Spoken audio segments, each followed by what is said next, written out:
Good afternoon and welcome to the Atlantic Council. Thank you for coming to today's Defense Industrial Policy Series event, which is entitled Modern Mobilization, Defense Industrial Preparedness for Great Power Conflict. I'm Steve Grundman, a senior fellow in the Council's Scowcroft Center for Strategy and Security and the producer of the Defense Industrial Policy Series, which convenes senior government executives and industry thought leaders to address issues arising at the intersection of industry and its ministries. The Scowcroft Center, the aforementioned Scowcroft Center for Strategy and Security, works to develop sustainable nonpartisan strategies to address the most important security challenges facing the United States and its allies and partners. The center embodies General Brent Scowcroft's ethos of nonpartisan commitment to the cause of security, support for U.S. leadership in cooperation with allies and partners, and dedication to the mentorship of the next generation of leaders. Today's event, I dare say, is a great exemplar of that mission. It features some current generation and next generation of thought leaders and government executives in defense industrial strategy and defense strategy generally.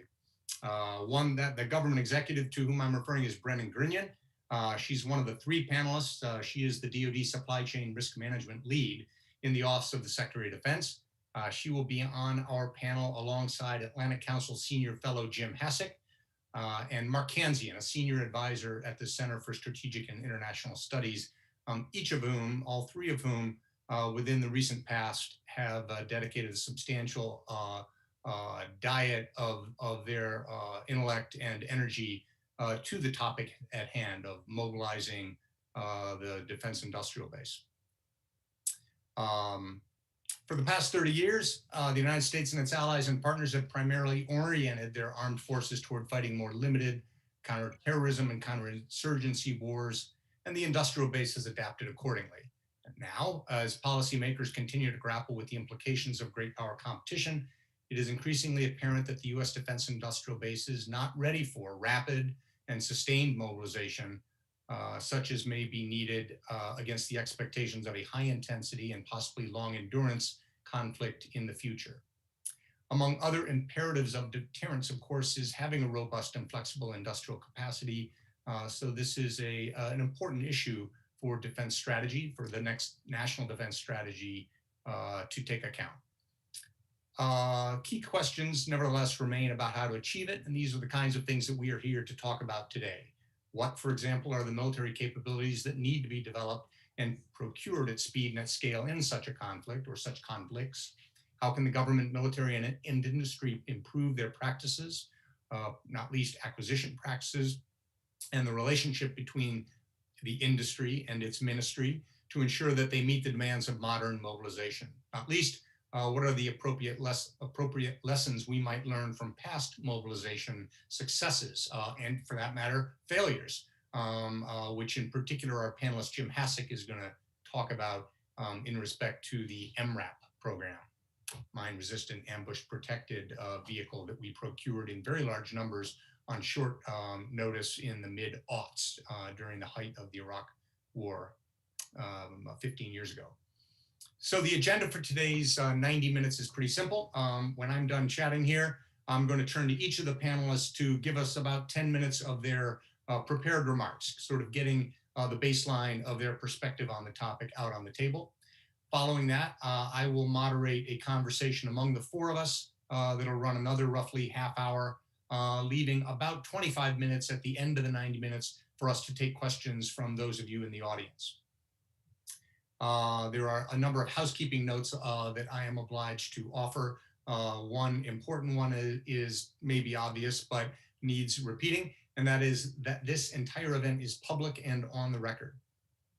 Second, apropos of my point about offering questions, we do encourage you to pose your questions using the Q&A tab. This is a Zoom webinar, so all of you who are here to watch the live broadcast are not inside the meeting, but we can get a question from you if you type it out in the Q&A tab of your Zoom application.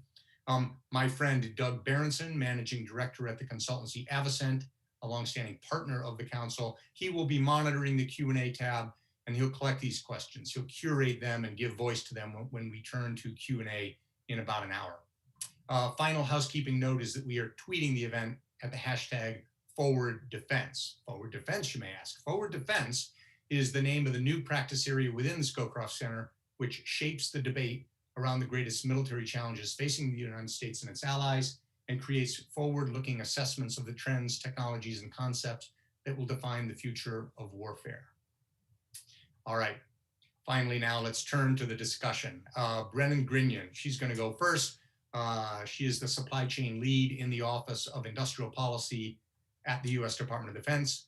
I thought of her quite apart from that title, also because I know that she was a principal architect of the Pentagon's, actually the administration's industrial base assessment that was undertaken in response to the White House Executive Order 13806 in 2017 and 18. So Brennan, I'm delighted to have you here. Why don't you kick off our discussion laying down the baseline of your perspective about it? All right. Well, thank you very much to Steve and the Atlantic Council team for inviting me and putting this all together. And thanks to everyone who's dialed in to listen. As Steve mentioned, this topic is one that's near and dear to my heart. I've been working in the supply chain space for many years now and had the opportunity to do what was at the time the first major industrial base assessment for the defense industrial base under the prior administration, the Executive Order 13806 effort. It was the first time in decades that we'd really done a strong interagency assessment of the industrial base and where we stood as it related to current operations, which at that time the department was focused on the counterterrorism activities overseas. During that assessment, the National Defense Strategy was released shortly before we finished our analysis, which shifted the department's view on the threat environment to a great power competition. And so it is incredibly encouraging to me that the current administration recognizes the importance of continuing our dialogue in the defense industrial base and in the industrial base writ large, and looking at how we can build resilience into our supply chains in order to compete against China, Russia, and other peer competitors. So it is an honor that I've been asked to lead the department's response to Executive Order 14017. So for those who are counting at home, executive orders are numerical. So I've gotten, however 100 past my last one. And getting to do this a second time in one's career is actually, I think, a fantastic opportunity to be able to learn from what we did the first time and understand better what the supply chain issues are, and also what are the mechanisms that we have within the department, but more importantly, with the interagency and with industry to address these issues. An additional factor that has greatly helped provide rocket fuel really to this whole conversation is COVID. For better or worse, the last 18 months have been incredibly challenging. But those of us that have been in the supply chain space within defense, many of us had the opportunity, myself included, to directly support the COVID response for the government. And so I was a core member of the Joint Acquisition Task Force, which was supporting Health and Human Services in stockpile replenishment and getting items out to hospitals and point of care centers. And I can tell you that if you had said to me 2 years ago, Brennan, you will become an expert on the supply chains of N95 masks and ventilators and safety syringes, I would have told you, I don't think so. That's not my wheelhouse. However, now I can tell you all about the supply chains of those critical medical resources. And one of the things that DoD was able to bring to bear was we understand just-in-time delivery of high-demand items in a highly contested environment. And that is exactly what COVID presented. So better or worse, those of us that have been in this space for a long time, people understand what we do for a living now, which is quite nice, I guess. Supply chain issues and resiliency issues in a 21st century, highly global, highly complicated, and an environment where the market is focused on just-in-time delivery and very lean supply chains.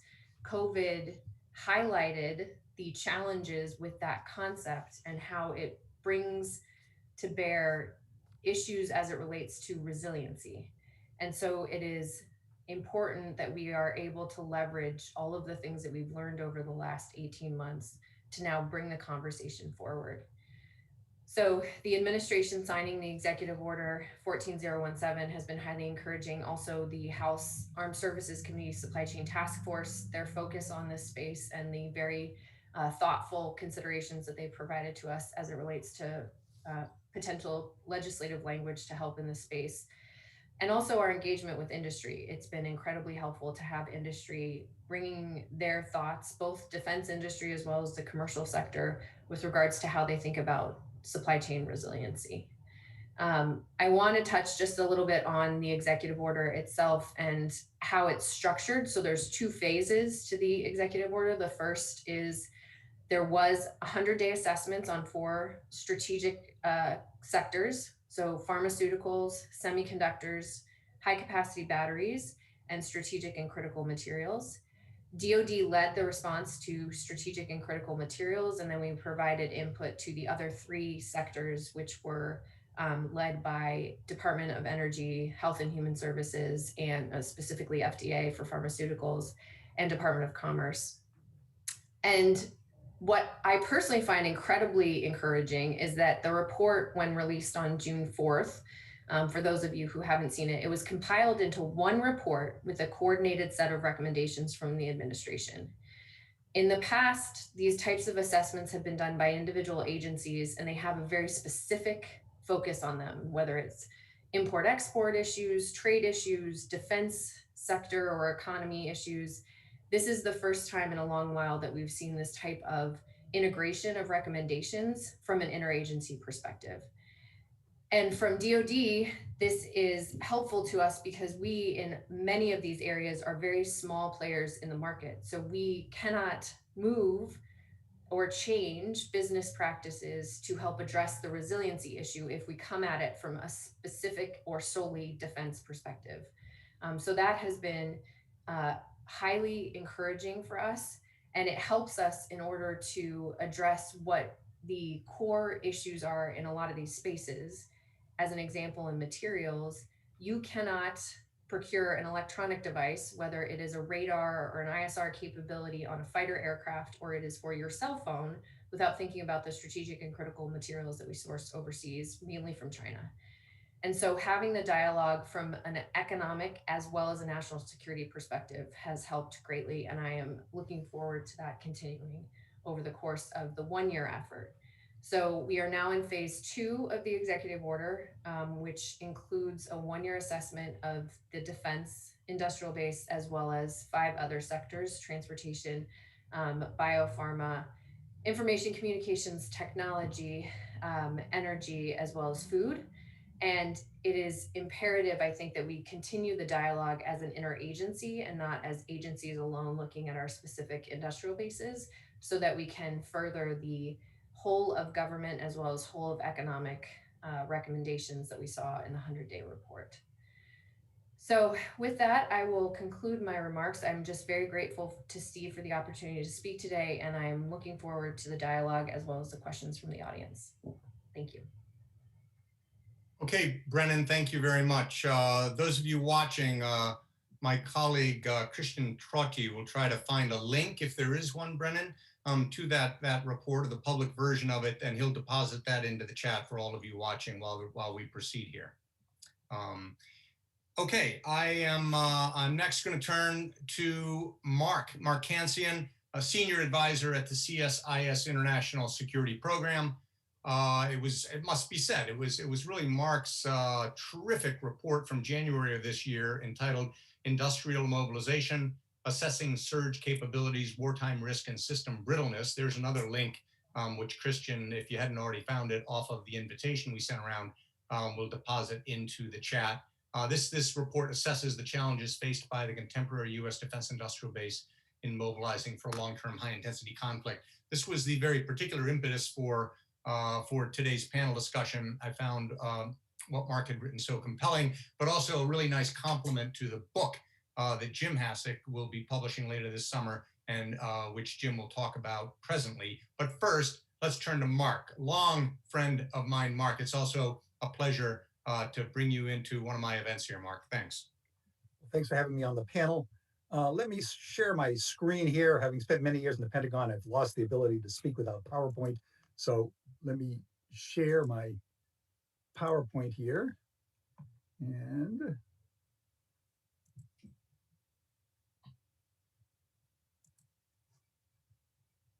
there it is. all right. All right. Perfect. Okay? Thank you. Okay, great. Well, as Steve said, we did a study, and you can see the cover in the lower right there about industrial mobilization, looking at basically how long it would take to replace existing inventories. I'm going to march through those slides pretty quickly. There's a lot more explanation, of course, in the report itself. But before we get into those numbers, I wanted to take a quick look at the experience of the past, because I think there's a lot of misunderstanding there. World War I, the United States enters the war having done almost no pre-war planning or preparation. It begins mobilization essentially at the declaration of war. And as a result, US forces were mostly equipped by French and British equipment. Towards the end of 1918, some US equipment starts to arrive. A lot of it gets delivered after the armistice. Most tanks the United States produced were, delivered after the armistice. Not a very good story for industrial mobilization. In the interwar period, as you can see, lots of plans, lots of committees, but not much money to do anything. When people think of industrial mobilization, they often think about World War II. That is, if we get into a big war, we'll convert civilian industry, and that will produce the mass of equipment that we need. What people, I think, don't appreciate is that U.S. mobilization for World War II began in about 1936, when the United States starts building a two-ocean navy that increases in 1938. Remember, the United States called up its reserves in 1940, 18 months before Pearl Harbor. So, but it's still, late 1943, 1944 before the U.S. can really go toe-to-toe with the Axis powers. So it takes 5 or 6 years of mobilization before the United States is really ready for a global war. And I offer that as a caution in thinking, when people start thinking about converting industry. We looked at a bunch of things since the Cold War, since the end of the Second World War. The one thing I want to note here is that very little of that literature looks at wartime industrial surge. Lots and lots of analysis about making peacetime procurement essentially more efficient. But there's really only one study out there done by Northrop Grumman Analysis Center that looks at wartime surge. So look at the analysis we did. The first thing we did was to take a look at how long it would take to replace our existing weapons inventories at the existing peacetime production rates. On the left is the histogram that comes out, and then we smooth that on the right.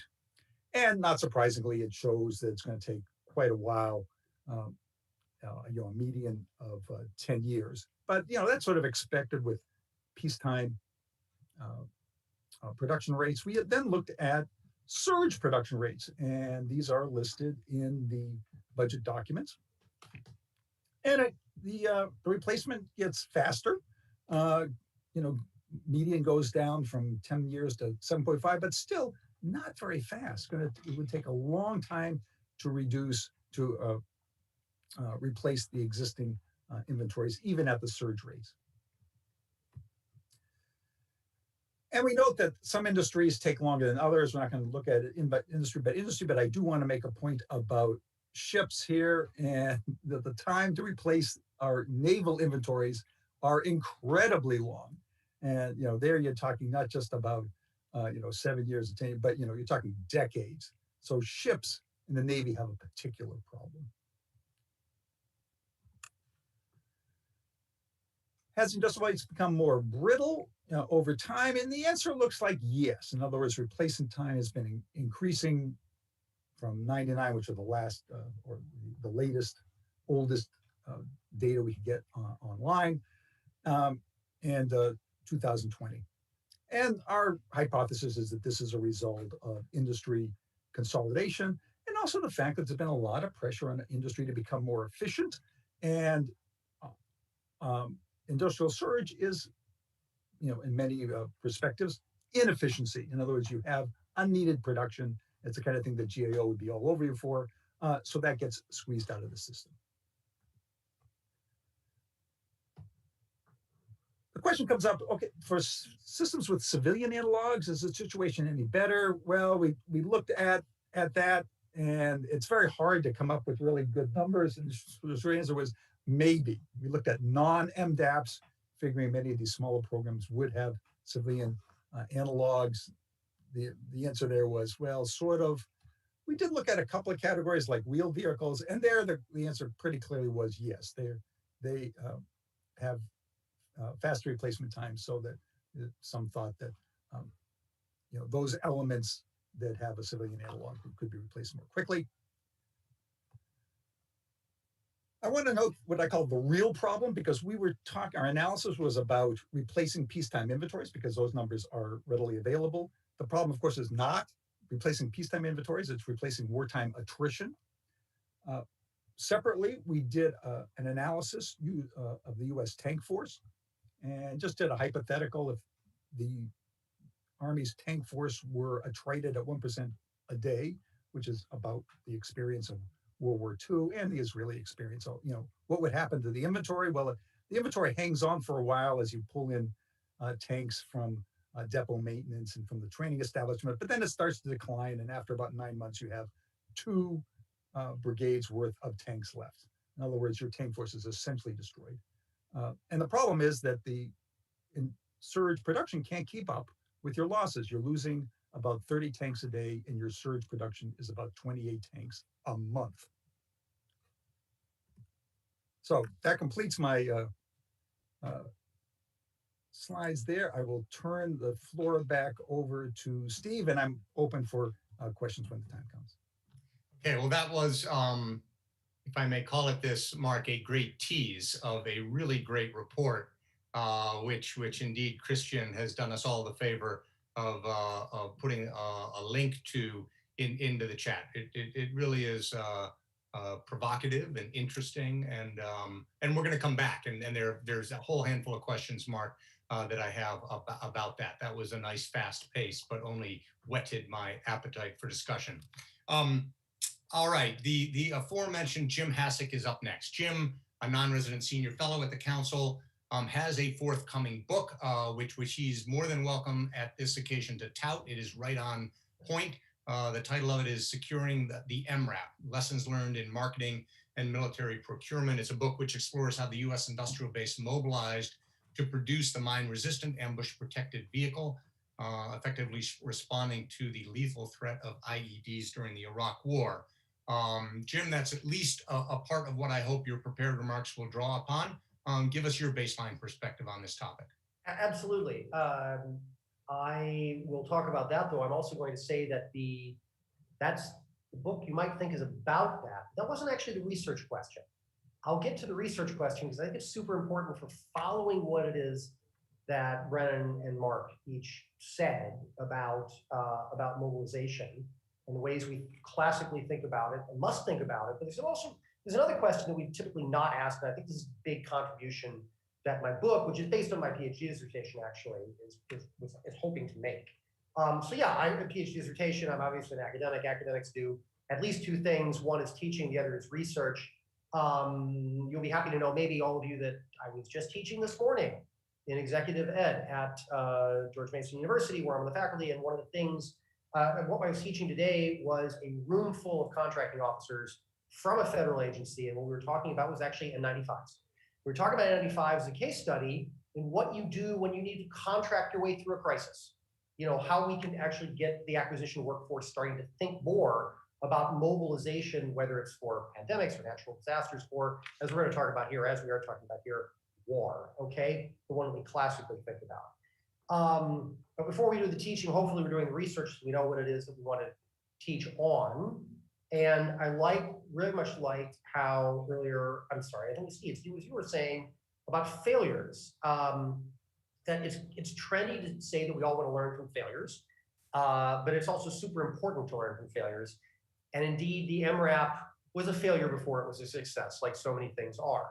So let me launch into a discussion about my research. I will now try to figure out how to share my screen since I'm. No, you can rest the audience assured that we have rehearsed this. You know how to share your screen. It's going to happen instantaneously here, Right. I think. Okay, so are we, oh my. I thought I had rehearsed this, but There it is. yes, and Give us your full screen view, please. yes, I'm pretty bad at this. Okay, there we go. Oh, you're on. Okay. Great, great. All right. The title of my my dissertation before it was book was marketing military innovation. I want to talk about it in a slightly different capacity today, which is mobilizing military adaptation, because any mobilization problem is an adaptation problem to a crisis. Okay, so we've got a sudden shock, certainly on demand for more materiel. We have to figure out how to do that. And as Mark notes, to a certain extent, we also have perhaps shocks on the supply side too, where we have a certain industrial base, but in wartime, we may not have the secure environment in North America that we thought we would have, and so we also have to worry about maybe 28 tanks a month goes to fewer. That could be really grim. So what was the background for this study? How did I get into this? The answer that I eventually came up with was that the first problem for mobilization is not actually production. It's actually marketing. That's the thing that you have to figure out before you actually get into production, and here's how. The question that I went looking after when I was interested in this topic was, how is it that in a number of big classic cases, the MRAP was one of them, we had such a hard time, we being the United States, the United Kingdom, whoever it might have been, we had such a hard time affecting wartime emergency military innovation or adaptation or emulation simply. Because we say that, well, we all like to say that acquiring armaments is hard. There's a sort of popular perception that all military acquisition costs too much, it takes too long, we don't get what we want. We've got 60 years of recommendations, we call that acquisition reform. They're fairly consistent recommendations, we're fairly bad at implementing them, we've got inconsistent results. What's interesting, though, about all of those studies is almost all of them talk about this process as being one that's led by the military. So put that on the shelf for a moment. Is it always led by the military? Okay. Then you ask yourself the question, well, wait a minute, we've had these disasters and at least, fiascos or puddles of mess in wartime. Shouldn't wartime innovation somehow be easier? You get big budgets, maybe you run over the bureaucracy. But there are still three big problems. One is that there are actually, even in wartime, there are going to be differing opinions about what is the big threat and what is not. The classic example here that was written about by one of the guys in my dissertation committee, incidentally, is the Royal Navy in the First World War. They were obsessed with, even 2 years into the war, they're obsessed with the German high seas fleet, with the surface ships. They're almost losing the war to the U-boats, and they still can't bring themselves to build destroyers. They're concentrating on battle cruisers. It's a little weird. You'd hope that maybe, because there are multiple pathways of military innovation or adaptation, you'd hope that maybe the civilian politicians would put some pressure on them. That's one of the schools that thought about how this works. They don't always have access to the same information that people in the military or in industry have about what the solutions might be. And as Mark was noting, often, or as Brennan was noting, whether it's a war or a pandemic, industry is, for very good reasons, totally unprepared frequently. There are things we can do about that frequently we're going to come to the ballgame, without a shirt or without a jersey or a ball. So what can we do? It often starts with marketing. And this is hardly something that people think about. Let's go back to Phil Kotler's classic definition of marketing. What am I talking about? I'm talking about activities to satisfy needs, in this case, military needs through exchange. You government bring me money, you in the military, to grease the wheels by telling me you need something, and I in industry am actually going to produce it, okay? But I have to convince you first that you need what it is, I have to convince you first that to want what it is that you actually need. All right, let's talk about the case of the IED in Iraq. 2003, General John Abizaid, the commander of Baghdad, says, IEDs are my #1 threat. He sends a note to Washington. I want a Manhattan-like project to deal with the IED. So into action goes American industry. The American acquisition system does two things. They address the problem left of boom, as we say, big technologically intensive effort. I refer to this sort of as the Route 128 approach. You call it the Silicon Valley approach, but they don't care about the military, right?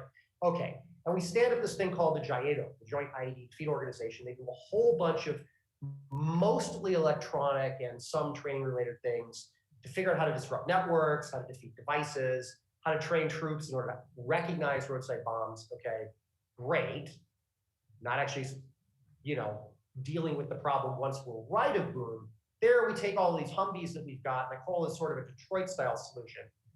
It's not really working out the way we want it to, even though we've got this huge, but kind of fraying at the edges at this point, sort of automotive industry. We progress through what we refer to as, field hillbilly armored vehicles, through up armored vehicles, through factory armored vehicles, but none of them are actually designed ab initio to deal with specifically an IED.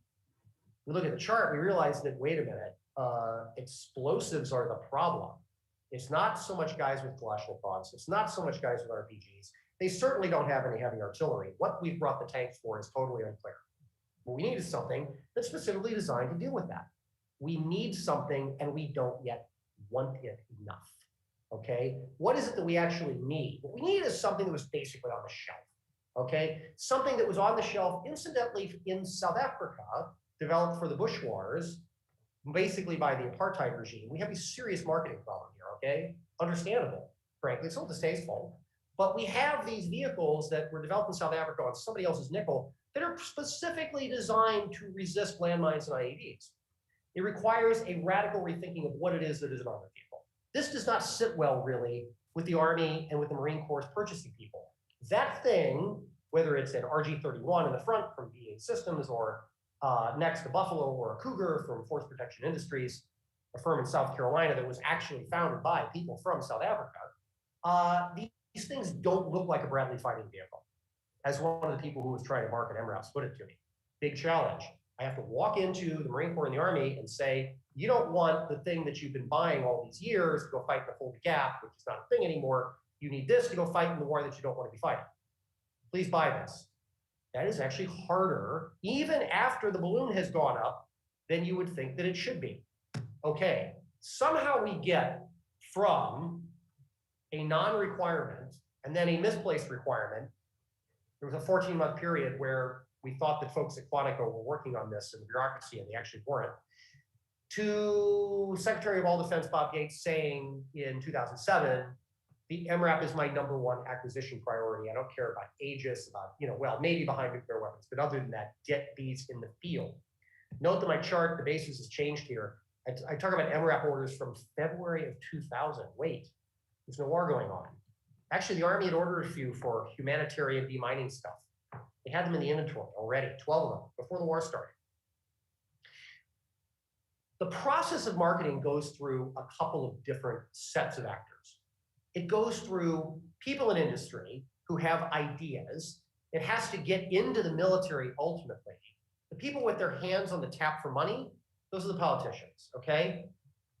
We saw basically 3 phases of adaptation, of adoption, okay, for this solution, this pretty darn good off-the-shelf solution to a big killing lots of Americans and allied troops problem.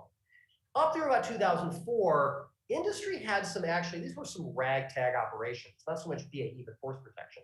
They had some serious quality problems, some professionalism and marketing problems. The military was saying, look, I mean, yeah, but I have an armored Humvee. I don't have a requirement for something hard, for something better. And frankly, we were kind of wishing that the political problem would go away. Okay, 2 years into the war, we're starting to think, oh, maybe we're not quite extracting ourselves, but we'll hunker down on these super FOBs, okay, and figure out how to get out. The military is fumbling the requirement. Industry at least is getting a chance to build some vehicles, and what is really important here, create some facts on the ground. They're getting small numbers of vehicles into the US military, and here's the bizarre thing, larger numbers into the Iraqi military.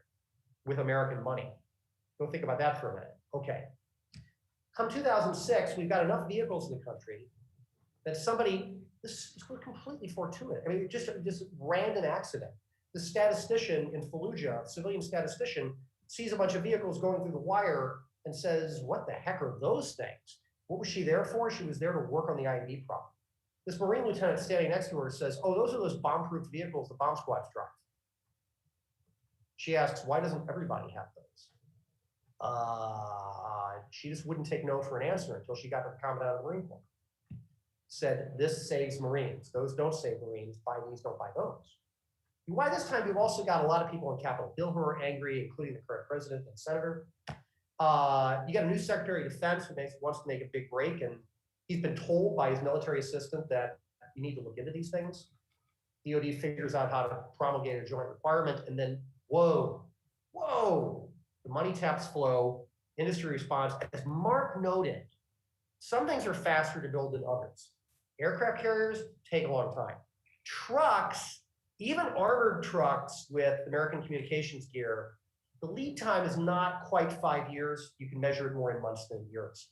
And so we suddenly have this huge fleet of armored trucks flowing into Iraq. Other things are working to, help extract us from this semi-one war as well. But the big thing that's protecting American troops is less steel in MRAP vehicles. So if you have this problem again, okay, if it's, the Royal Navy in the First World War, the US Army and Marine Corps in the Iraq War, fast forward 10 years, we get ourselves into some other war. I don't know what the next IED is, but I'd like to find the next MRAP. So what's the first thing you have to worry about? The first thing you actually have to worry about, think about it this way, is marketing. You need to figure out how to coordinate a whole bunch of activities on the political side, military side, and industry in order to get people's attention focused on, and this is the key thing in wartime, okay, a differentiated product. It does the thing that I need it to do now, not every other mission, at a price that's manageable when I've got all kinds of other priorities, okay? Sometimes you have to do an end run around opposition within the armed forces. You have to actually moderate the promotion of the message. You have to figure out ways to legitimate the idea. You could create some legitimacy around it by giving it a new category so it won't compete with other stuff they want to do, okay? You got to find people within the armed forces who are going to be champions for your idea to carry that flag all the way up to sometimes the 4-star and secretary level. This requires leadership at multiple levels within the organization. Despite what most of the literature on military innovation says, you got to actually, there's not one solution. You got to tack back and forth between different pathways. I'm sorry, I'm laughing about Mark's cat there. Thank you. And the last thing you have to do, I honestly, quite seriously, is no, go read my book because it's all in there. It'll be out actually end of this month, maybe early next month from Texas A&M University Press, my good friends there. It's not actually sold largely about, like I say, it's not about, hey, how did we produce these trucks, but how did we realize that how did we realize we had a problem before we actually figured out we had a solution? How do you get people onto that? Okay.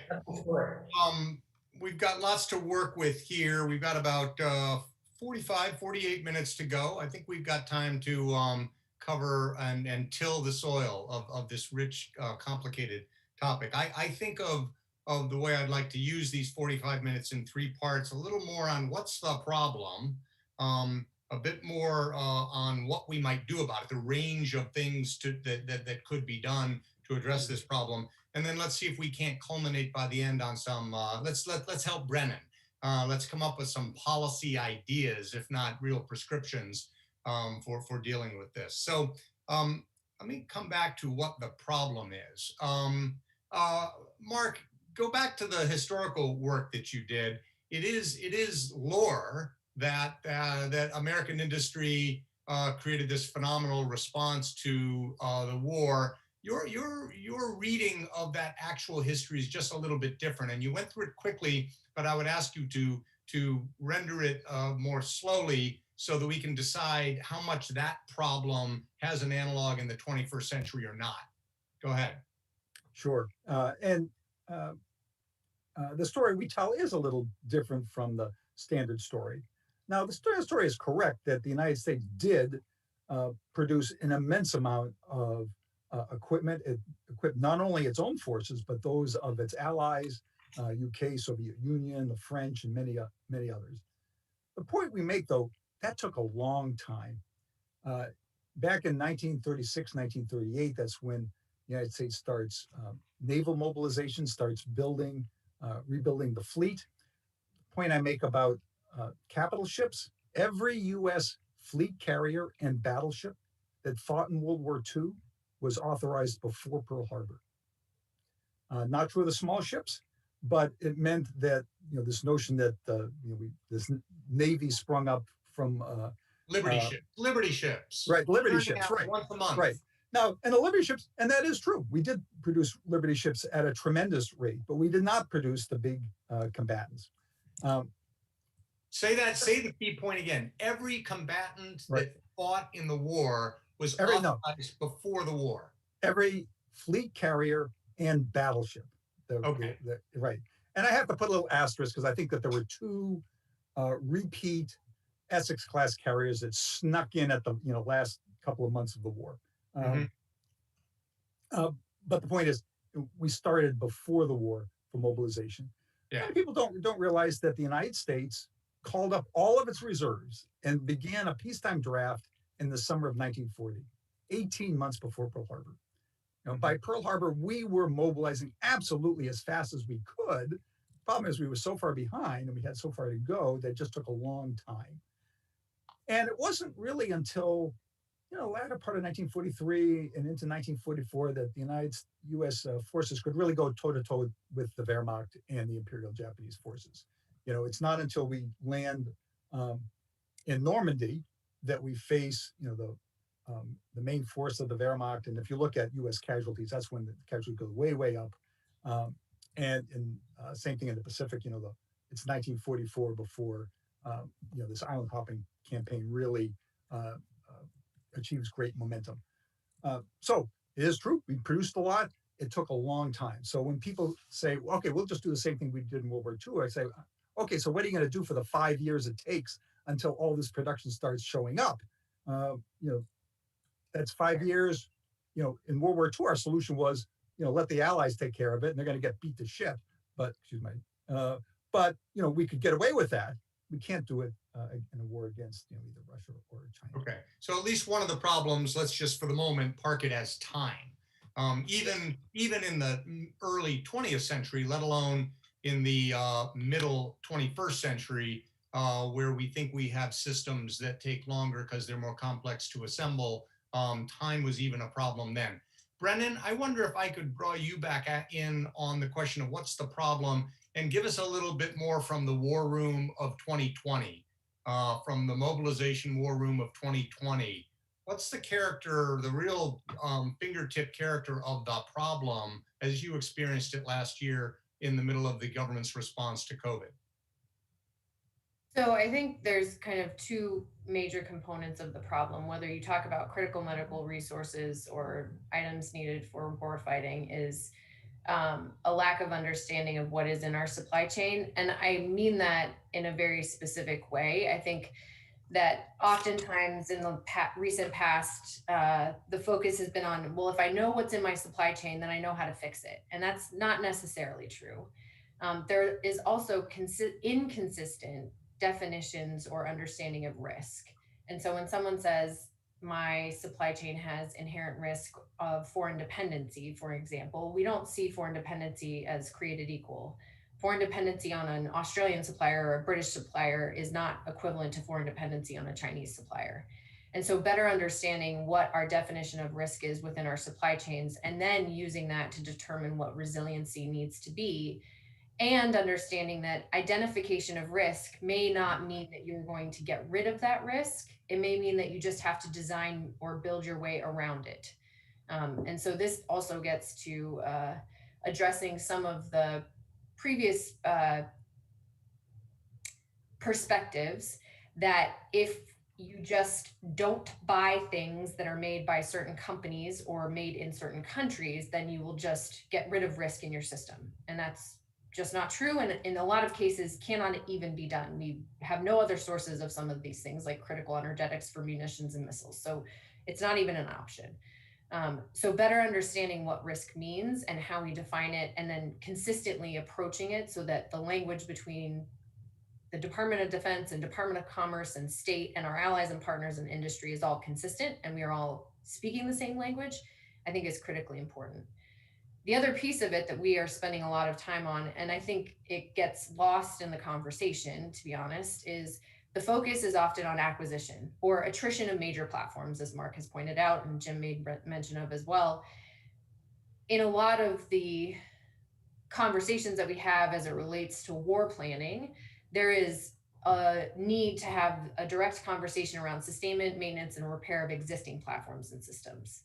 So looking at the supply chains required to ensure that you have in-theater operations consistently applying pressure to the enemy and enabling our forces to leverage our allies and partners' capabilities, whether that's shipyards in Australia or it's processing facilities in Malaysia, to support ongoing operations is critically important. So focusing also on the parts and the components that are needed to maintain current systems and not just replace wholesale aircraft carriers, because as Mark's point is, if we're in the middle of a war, that's just not going to happen.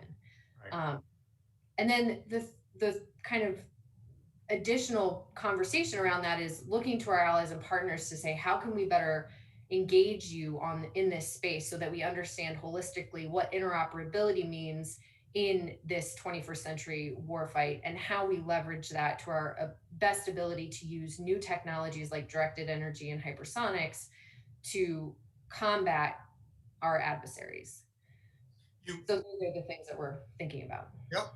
You have slipped into, and it's fine by me for the moment, you slipped into the what are we going to do about it? It's fine. But I'm going to caption your first characterization of the problem as I did Mark's with time, with knowledge. I'm quite taken by the very first thing you said, which is first thing we didn't have was an understanding of the supply chain and where it was loose and where it was tight, and just knowledge or the absence of it is a considerable problem in a mobilization crisis. Okay, Jim. Your book is not about industrializing for the MRAP. It's about marketing. I got that. But along the way, you learned a lot about industrializing the MRAP, and I wonder if you could offer your characterization off of that experience anyway, maybe another if you'd prefer. What's the problem? What is the practical problem which, down the line in this conversation and in American public policy, we ought to be trying to rectify? What was the problem? Or what made generating tens of thousands of MRAPs, getting them out into the field hard? Once we had decided to do it. Once we decided to do it, sure. Okay. Yeah. Once we decided to do it, once the marketing problem was solved, what about the metal bending part? Yeah, right. So for example, I want to build a truck that weighs 20, 30 tons. There's a lot of steel in this thing. Well, by the way, it's a combat vehicle, and it's going to be a wheeled vehicle with rubber tires. Occasionally, those get blown out in combat. I want it to have run flats, right? Okay, so production cars, we mostly see this on things like Mini Coopers.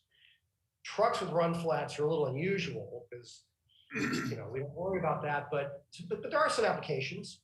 The Defense Department is, its suppliers are going to need thousands of run flat tires per month. The production capacity at the time from Hutchinson was like 1,000 a year or something. I mean, it was a huge mismatch between existing peacetime production capacity. So you have to build production capacity. Okay, Mark was saying in this study for CSIS, well, if we lose the entire carrier fleet, it's going to take us 55 years to replace it.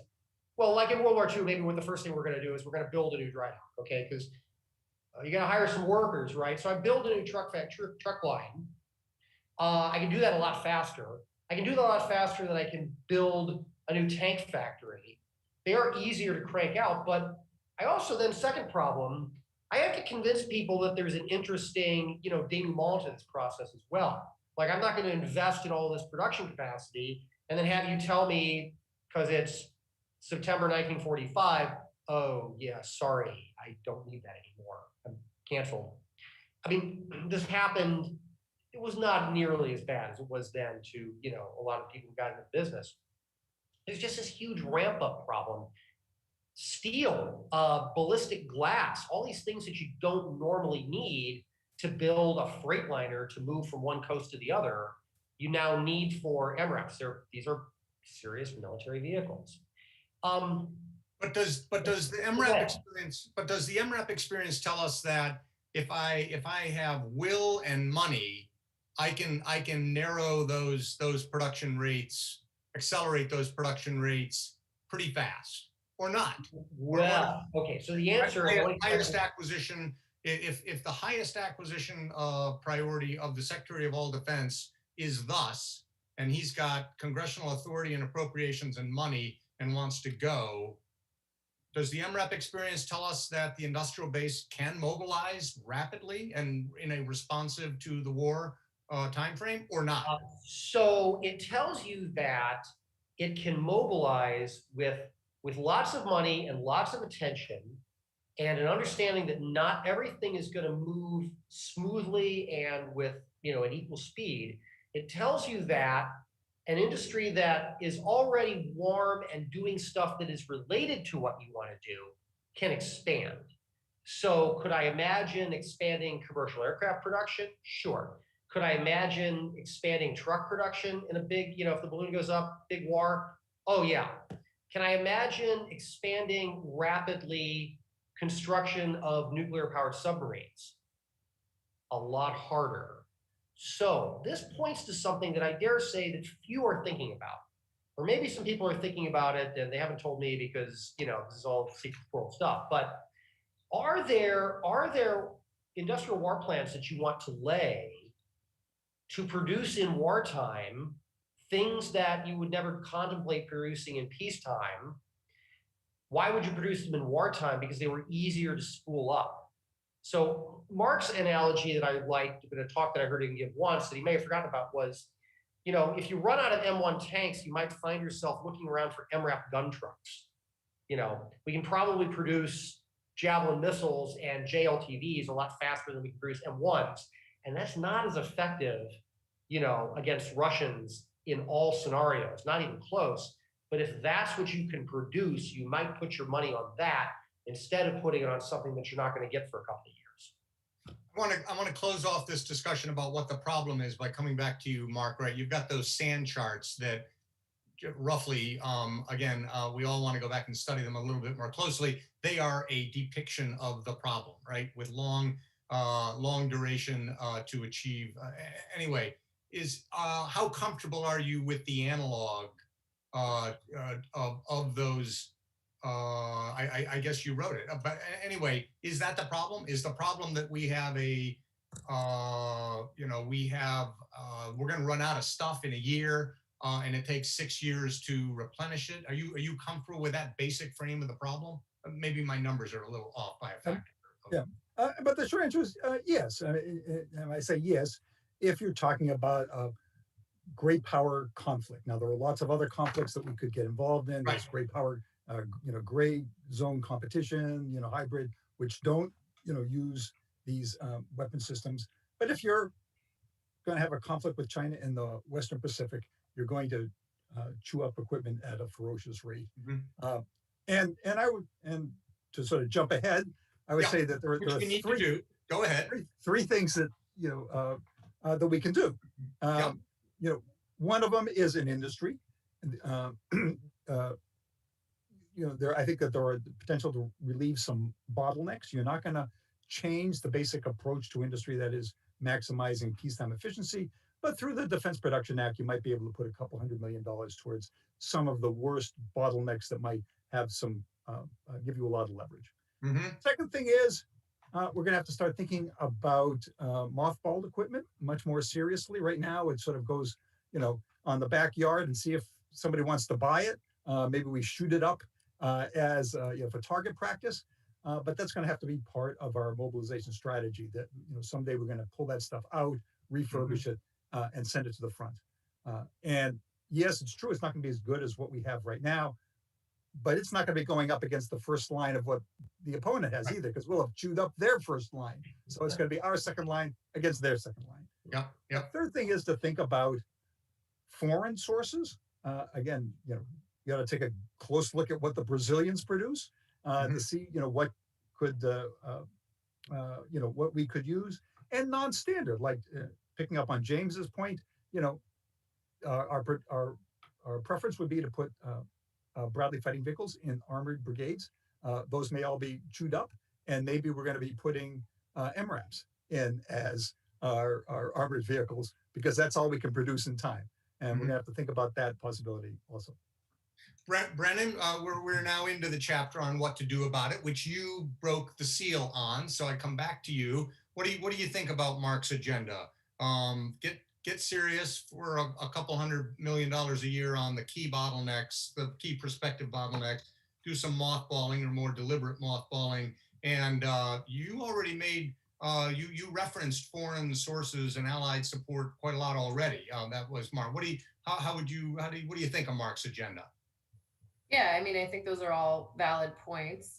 We're having a lot of pretty intense conversations with our closest allies and partners on what their capabilities are that we could leverage, and also what are their key bottlenecks so that we can collectively use our economic power to compete against, China and Russia.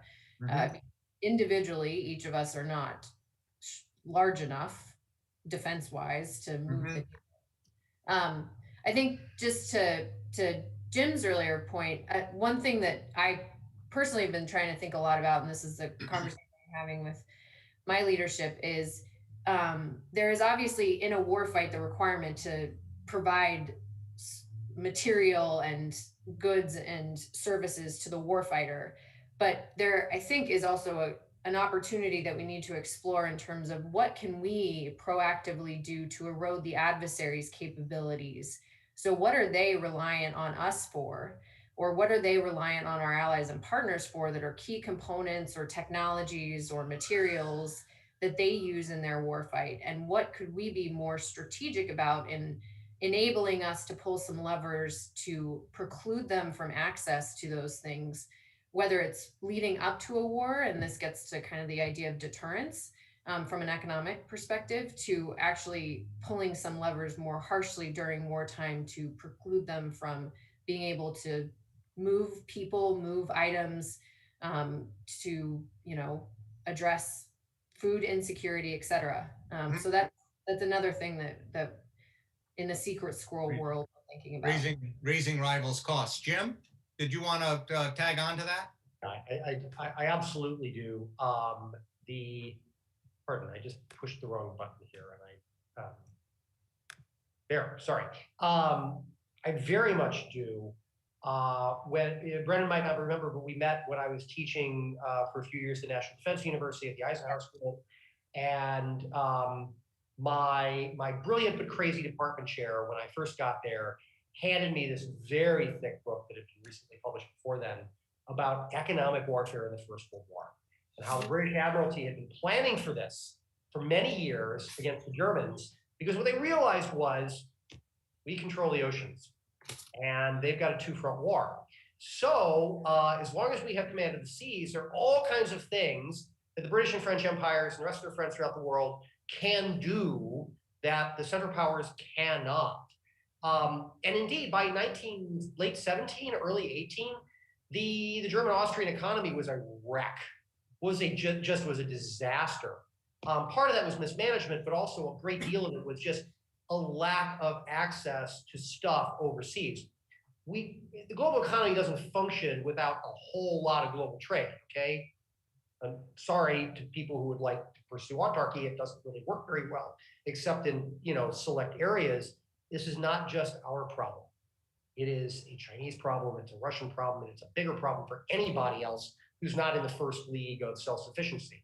So, oh yes, I'm glad to know you're doing things to figure out how to mess with that going the other way. Well, thank you, Jim. And I do remember that, and I appreciate your support. Let me ask the following, or I mean, we're going to run out of time, so I'm just going to get get a reaction from you to it might not be a full policy prescription, but it's It's a response to what may do. One of you, I think it was you, Mark, or Jim actually, made the point that the scope of the industrial capabilities that are relevant to the problem is germane to how quickly we can solve it. That is to say, if we can engage, here's where I'm going with this. Would a more integrated civil and military industrial base help, all other things being equal, help address this problem? I mean, in World War II, sorry to make you into a historian, Mark, but you keep leading me to it. Was that a part of our solution? Was we basically were able to engage the entire economy, industrial economy of America in the problem? So I'll start with you, but my basic question is, would it be good relative to this problem of public policy if our defense industry was relatively more diversified, commingled with the civil and let's call it commercial industrial base than not? Or is the alternative proposition got stronger traction on this problem? No, we need to focus resources, isolate them, hothouse them, and make sure they're fed and ready. Mark, you want to start a reaction to that idea or question? Sure. You know, I right now, of course, the two industrial bases are pretty separate. I think it's going to be hard to put them together. Yep. Yep. But there is a cultural element, which is that is on the military side, accepting civilian systems and civilian standards, particularly in a wartime situation, even in arguably in peacetime, that could help tremendously. Because you can't, if the only thing you're willing to fly is an F-35, you can't get that out of the civilian economy. Right. But if you're willing to think more broadly about your aviation capabilities, there are some things you could get out of the civilian economy that might be helpful. Okay. Jim, if I invoke the concept, which I may have borrowed or stolen from you, better, quicker, cheaper, you have a version of Mark's point, do you not, about the readiness to adapt and adopt alternative technologies to meet military problems? Oh, sure. So let me throw a couple out there. And I think they suggest that while, oh yeah, these two sectors of the economy have been never the two shall meet increasingly for a long time, starting in the 50s, there may be trends in technological development that suggest that we could tack that back somewhat if we wanted to. So one of those is in precision weaponry. Let me say that, this country, the Boeing company produces a lot of 737s. By the way, we also now have an Airbus factory that produces a lot of A320s, okay, also in Alabama. So we have at least two places that we produce commercial aircraft. We do a lot of our warfare by cruise missile. Turns out that the Boeing company has a version of the 737 that drops torpedoes for the Navy, could also drop cruise missiles. If I get into a big shooting war, I got a couple options for making new bombers. I can, I definitely want a bunch of new B-21 Raiders because a couple of those will probably get shot down. But the quicker and cheaper way might be to convert a whole bunch of cargo aircraft. Here's another idea. One which, frankly, I think CSIS over at EDU has written about that, if what you're trying to get is more missile tubes out at sea, you can bolt a lot of things to the decks of cargo ships. It's not actually the best way of making sure your ship is going to survive, but there's a lot of firepower you can generate. That's precision weaponry. The other big advance in technology that I think is a really important one is autonomy, because the way we protect things that have people inside them, okay, that requires a lot more robustness than things that are just robots, okay? They're much more expendable. So I look at this, there's an interesting thing going on right now with General Motors, okay? General Motors back in 2008 had no interest. 2007, 2008, at a time when that company was sucking wind and going bankrupt, had no interest in getting involved in the MRAP program. The people running it now are a lot smarter, politically, I think also industrially. General Motors defense is now a thing again, and guess what? They're providing trucks to the light infantry, to the paratroopers. We're not going to drop an MRAP, but hoping that there aren't any landmines around, we are going to drop, okay, a Chevy pickup truck that's been militarized. I mean, specifically designed for the paratroopers. Now, here's an idea. If we can make those things self-driving eventually, oh man, like I could make a Bradley fighting vehicle self-driving, but why do I need all that armor? We have a huge automotive industry in this country. We have a huge aerospace industry in this country commercially. With enough autonomy and enough standoff precision, you could actually really multiply the number of shooting platforms. In a pinch, maybe we ought to have sort of those wartime plans for things that we weren't going to produce in peacetime. We could do it that way. Let's do this. I feel confident Doug has a burgeoning list of questions from the audience. And so rather than get to my third chapter right away, although I'm not going to leave it unattended by the end of the hour, let's take some questions, Doug, from the audience. And thanks again for doing this, Doug. What do we got out there that's an interesting question for the panel?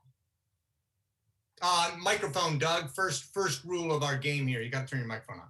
Sorry. So a lot of questions about the solutions, potential solutions, and so maybe I'll group a couple of them if I may.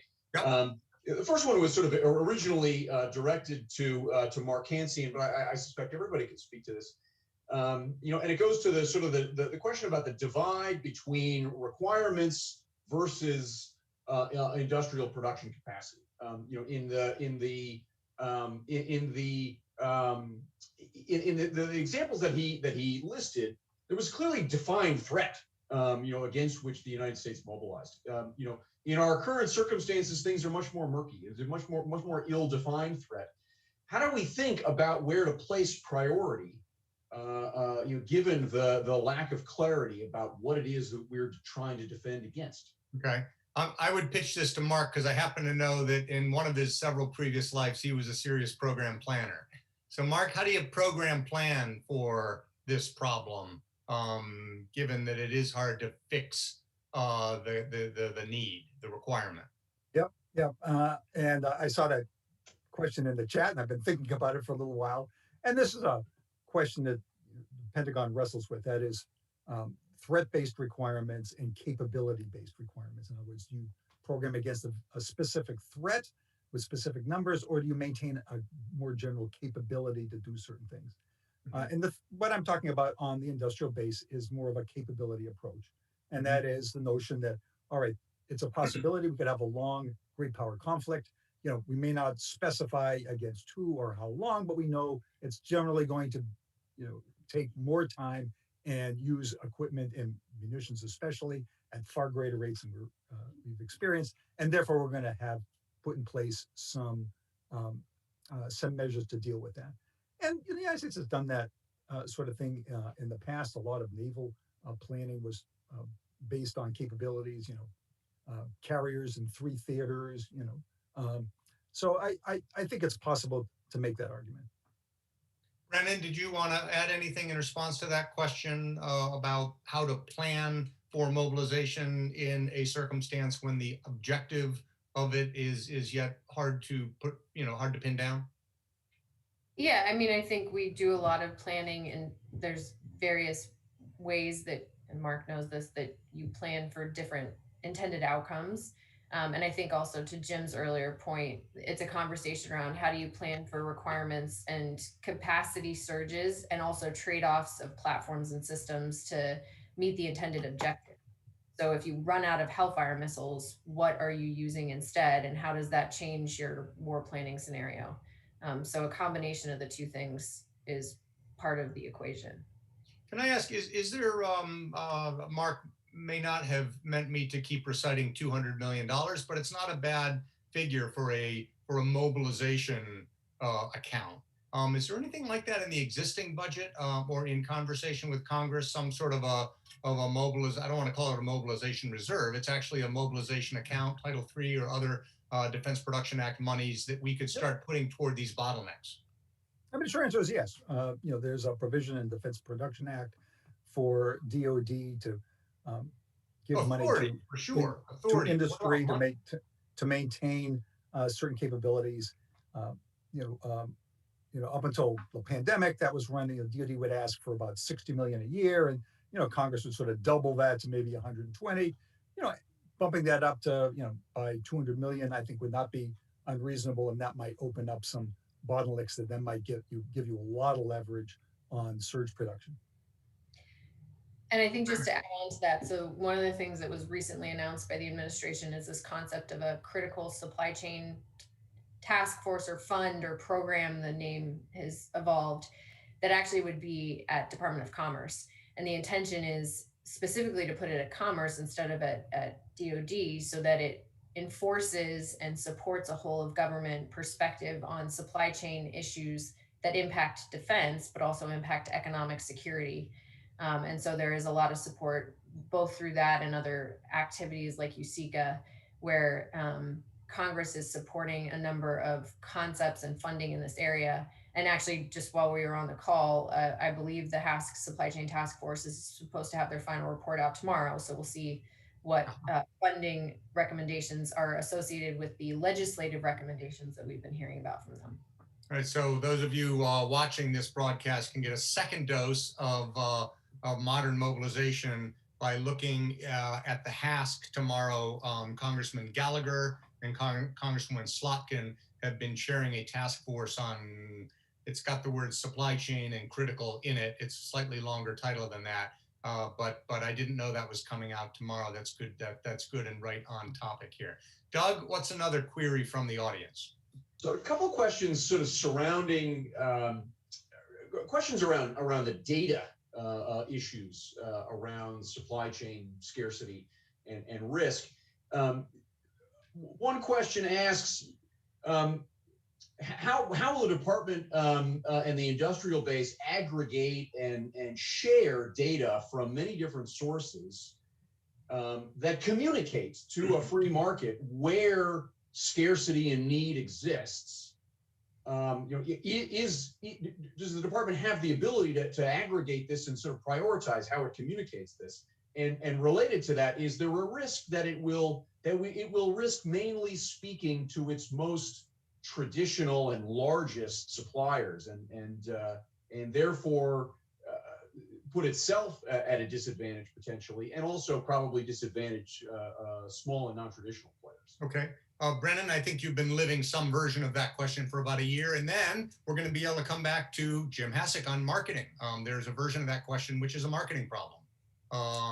Go ahead, Brennan. Yeah, so actually, I think I've been living this it's been about 5 years now and more, I guess. So there have been challenges with legislation that has asked us to identify risks in the supply chain, and some of that examples are in the information communication technology, with excluding products made by certain companies like Huawei and ZTE, and asking industry to attest to us whether or not they are using those products in their supply chains. And if we, the Department of Defense, find something that contradicts what industry has told us, we are challenged legally with sharing that information. So that is an example of where I think, not regardless, but as part of the conversation around how we get data, how we use the data, and what we use in order to evaluate risk as it relates to data and information, then what do we share back to industry, and how do we share that, and what are we legally able to do? And if there are prohibitions from us sharing that information, it makes it very hard for us to have a constructive dialogue with industry, who are the main builders and integrators and providers of all of these components, for us to actually address the risk. So that is a key part of what we're looking at, or what are the policy changes that need to be made that would enable us to actually change the risk framework under which we are currently obligated. And then the other part of it, this is a conversation that I've had in my prior role. I was the Director of Industry Engagement for Undersecretary Lord, and the conversation back and forth with industry was who should own the entirety of the information as it relates to the supply chain. I think from the DoD's perspective, it is our inherent responsibility to understand strategic risk across programs and platforms, and as that risk applies to operational requirements. It is incumbent upon our suppliers and those prime integrators to help us address those risks where appropriate, and not hold small businesses who may find themselves in a risky situation by no fault of their own, potentially, or because of market forces that have driven them to make certain financial decisions, to not drive further risk into the system, because the prime integrators, who are, the main DoD, the the normal companies that we all know, have decided to just walk away because they don't want to help participate in the risk mitigation activity. And so that is an additional dynamic that we need to look at. But going back to your earlier point around civil military fusion, I personally would want to walk a very fine line where we aren't creating a situation where the Department of Defense is actually creating a civil military strategy that makes it look like something akin to what the Chinese do. So we are a democratic society. We adhere to the capitalist markets and we allow market forces to drive behavior. There is a role that we play in that conversation, but I think that we need to ensure that we aren't creating an environment with unintended consequences over a longer period of time, and we need to think through that very strategically as we move forward. Thank you. And Jim, I want you to reiterate that you're using the term marketing in a highly stylized or certainly non-vernacular way for ordinary civilians rather than academics, but that it's that problem. It is about connecting, identifying a need, connecting a solution to it, and getting to people to act on it, which felt to me like the kernel of that last question. So yeah, this is how I'm using the term, and I'm using the term that way because how business academics use it. I teach it at business school, and despite, it's funny, I wrote my dissertation on policy, but it's about marketing and government. And so there needs to be some reverse marketing as well, marketing the part of government back to business. Okay, there needs to be a campaign in a sense to convince business that there is information that, oddly, this was like slide 10 in my lecture today. This is really important stuff that I'm glad that we're getting a chance actually to talk to the contracting people at federal agencies about.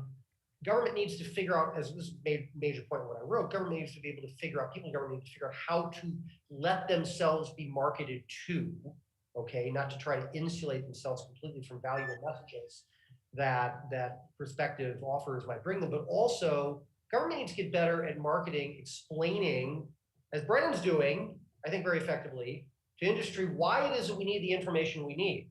So, we can go back to, what was that ill-fated effort we made back in like 2010, 2011 timeframe, the sector by sector, tier by tier analysis of the defense industrial base.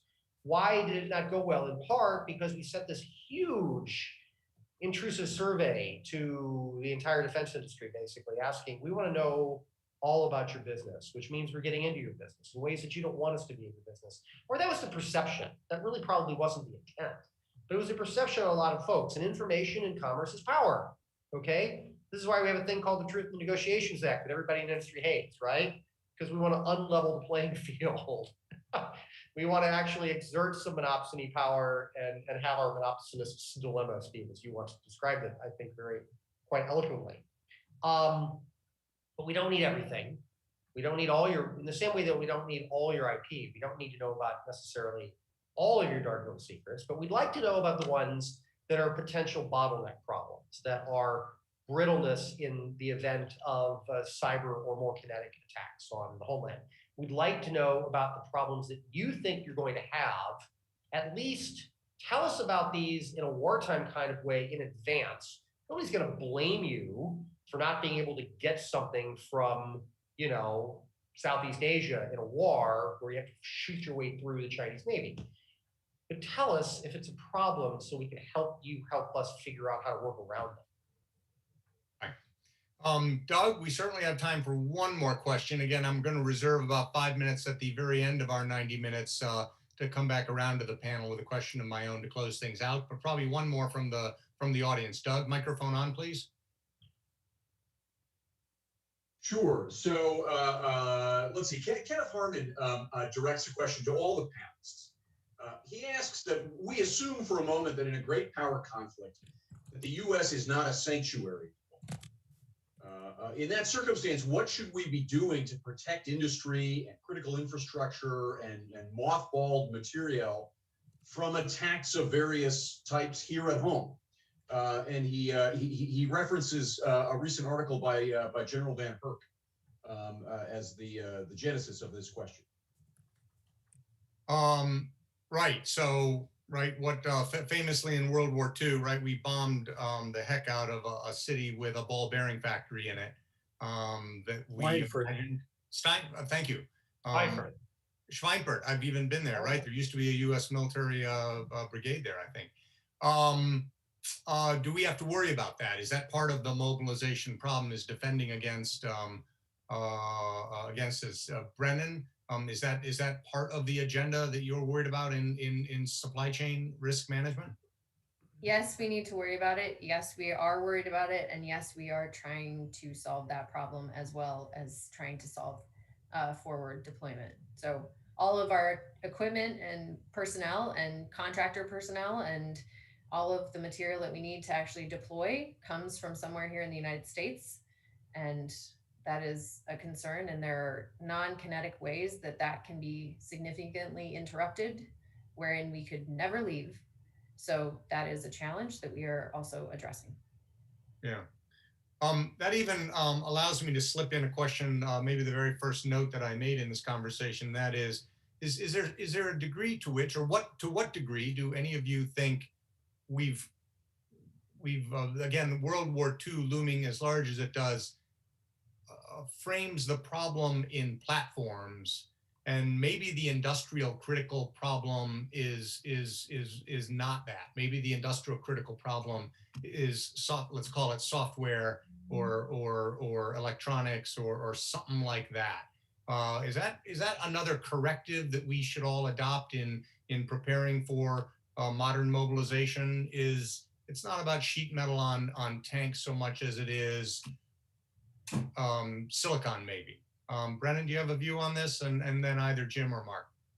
Yeah, I completely agree. So I think, again, being able to do this twice in one's career, one of the things we are changing the dialogue around is, instead of looking at it from a sector perspective, traditional and what we refer to in 13806 as cross-cutting sectors, we're looking at it from a capability perspective. So instead of saying shipbuilding, we're saying maritime systems, which includes shipbuilding, but also includes unmanned underwater systems that may be used in a warfight. And what are the requirements for that? And then to Jim's earlier point, how does that change your operational planning in terms of attrition of platforms that have personnel on them or don't have personnel on them? And then from a capabilities perspective, how do we think about the capability for either offensive or defensive cyber, and how that plays into our operations and our war planning? So I appreciate, and as a historian myself, I acknowledge that there are many lessons to be learned from the World War II and even World War I mobilization efforts and the Cold War effort.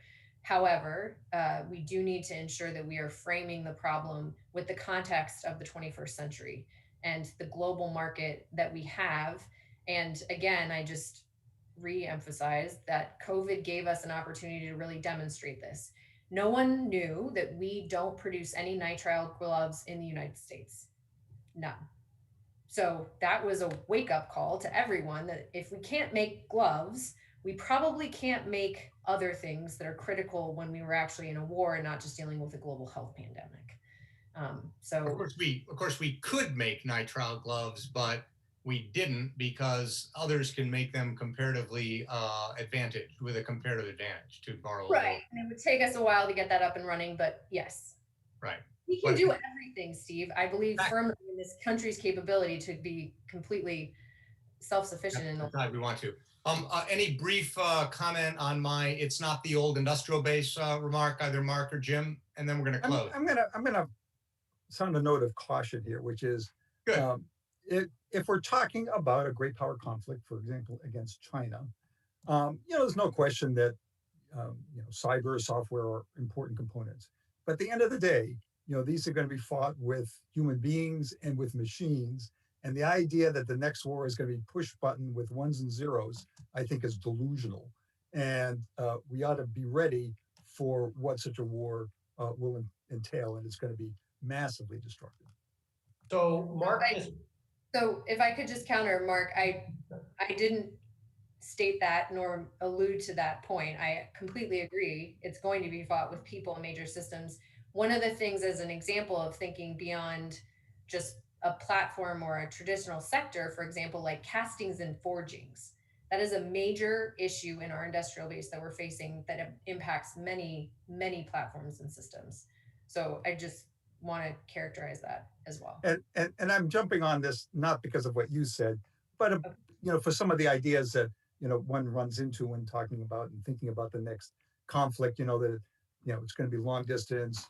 And I think we have to be very careful about that. Jim, a very brief addition to this theme. Sure. I want to put it in a political economist way. I want to say that Mark just answered the question from the demand side. Okay, that whether I've got 6 infantrymen hopping out of a Bradley or I've got 6 infantrymen hopping out of 2 JLTVs, either way I can make it work. And maybe in wartime I'm going to go with the JLTV route. But the supply side thing is very different by sector. The last thing that I'm worried about in wartime is finding enough good American programmers to write X, Y, or Z code that I need. Oh my gosh, we're great at that. We're really good at aerospace. We got some great truck companies in this country, but the one thing that we really dominate is software. Okay, that won't be a problem. Ships, if I got to find some new ships, no, you did a great job of illustrating that.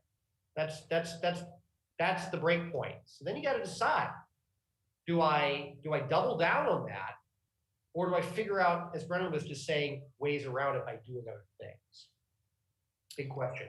We're right up against the top of the hour, and yet I'm going to squeeze this question in for a lightning round, which might be merciful given the challenge of it for each of the 3 of you. You don't have much time to respond. Policy prescriptions, right? That was my third chapter. So if we understand the problem, and it's bigger than we were able to characterize specifically here, but we did a nice job. Thank you. And we've at least talked about a range of the ways we could address this problem. Where I'm going with this is what's a high leverage policy choice?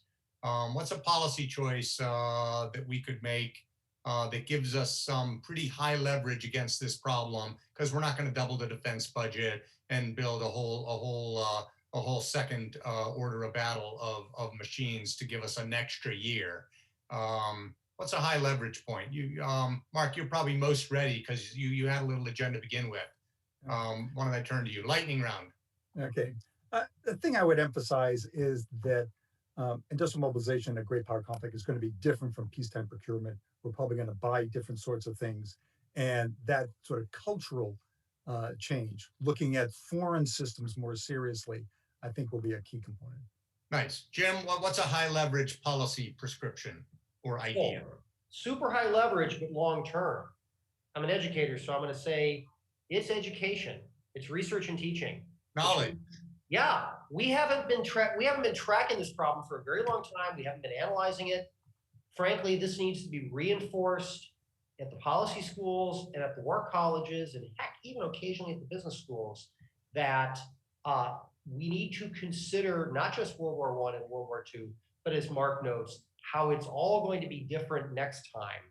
So the people who go into the acquisition community and form the ranks of the top brass in the military, and even in civil government, know what we need to do. They've got their Pearl Harbor file for the next time it comes up.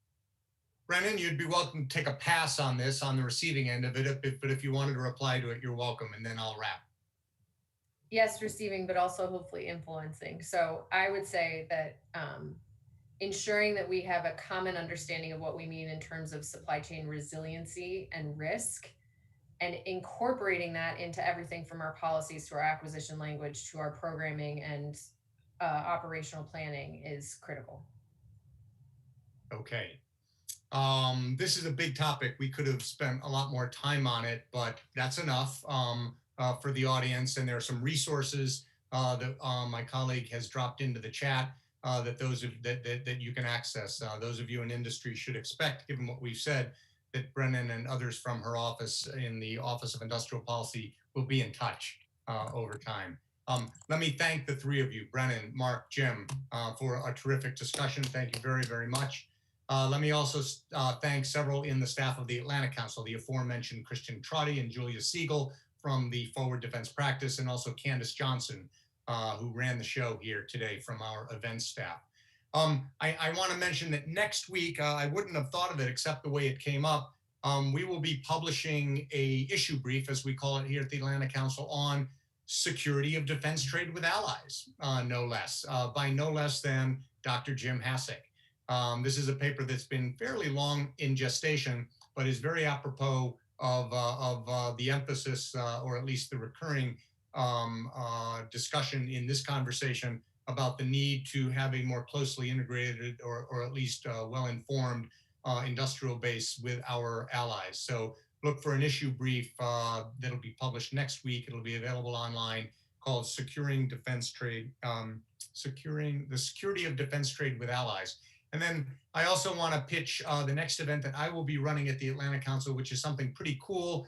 It will be the premiere of a short film that will have been commissioned, has been commissioned by the Atlantic Council.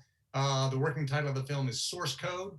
It's adapted from a short story by Jamie Metzel called A Visit to Weizenbaum. That's the name of the short story. It's a short film that explores the man-machine interface playing out during a fitness for duty evaluation of a Marine Corps captain, Mark, who's made a fatal mistake on a battlefield in 2065. Mark that on your calendar on the late afternoon, probably beginning at 3:30 on September 15th. Thank you very much, everyone, for giving us your attention. I encourage you to share your experience this afternoon with friends and colleagues, encouraging them to watch a recording of this event at the very same link by which you registered for this live broadcast. Thanks again to our panelists, and have a good evening, everyone. Thanks, Steve. You're welcome. Thank you.